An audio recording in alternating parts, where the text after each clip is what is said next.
بسم اللہ الرحمن الرحیم۔ حاکم شام نے 3 مختلف لوگوں کو مختلف دنوں میں مختلف حلیوں کے ساتھ مختلف سمتوں سے کوفہ بھیجا، اور تینوں کی بات ایک ہی تھی کہ کوفے میں جا کر مختلف ملاقاتوں میں اور بیٹھکوں میں یہ بات کہیں کہ حاکم شام کی رحلت ہو گئی ہے،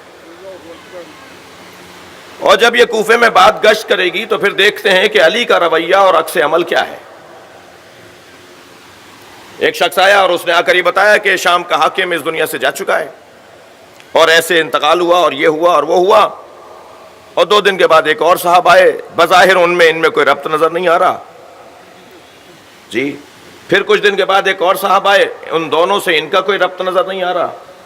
تو جب 3 مختلف لوگوں نے یہ بات کر دی تو ایک بڑی تعداد مولا کائنات کی خدمت میں آئی اور کہا فلاں تاریخ میں فلاں اور ایسے کچھ افراد آئے ہیں، انہوں نے یہ کہا ہے کہ حاکم کا شام میں انتقال ہو گیا ہے۔ حضرت اس وقت امور ریاست میں مصروف تھے، کچھ حساب کتاب میں مصروف تھے۔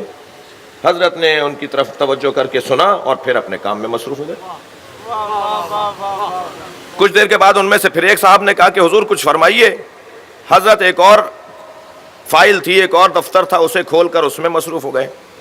جب اصرار بڑھنے لگا تو حضرت نے فرمایا مجھے اس کائنات کے ہونے سے زیادہ نبی پر یقین ہے، یہ ایک جھوٹی خبر ہے۔ بھائی صلوات پڑھیں محمد و آل محمد۔ یہ جو 3 مختلف لوگ خبر لائیں یہ جھوٹی خبر ہے۔ کہنے لگے مولا مختلف لوگ ہیں، مختلف بیان ہیں، سب کا مدعا، سب کی اصلی بات ایک ہے۔ حضرت نے فرمایا نہیں، مجھے میرے مصطفیٰ نے یہ بتایا کہ یہ اس دنیا سے نہیں جائے گا جب تک کہ 2 کام نہ کر لے، اور ابھی وہ 2 کام نہیں ہوئے۔ ایک تو یہ کہ یہ بدعتوں کو عام کرے گا تب جائے گا دنیا سے، اور دوسرے ایک نااہل ترین فرد کو اپنی زندگی میں اپنی جگہ بٹھائے گا تب جائے گا دنیا سے۔ یہ نہیں اگر 30,000 آدمی بھی آ کر بولیں تو میں یقین نہیں کروں گا، اس لیے کہ نبی نے مجھ سے کہا ہے۔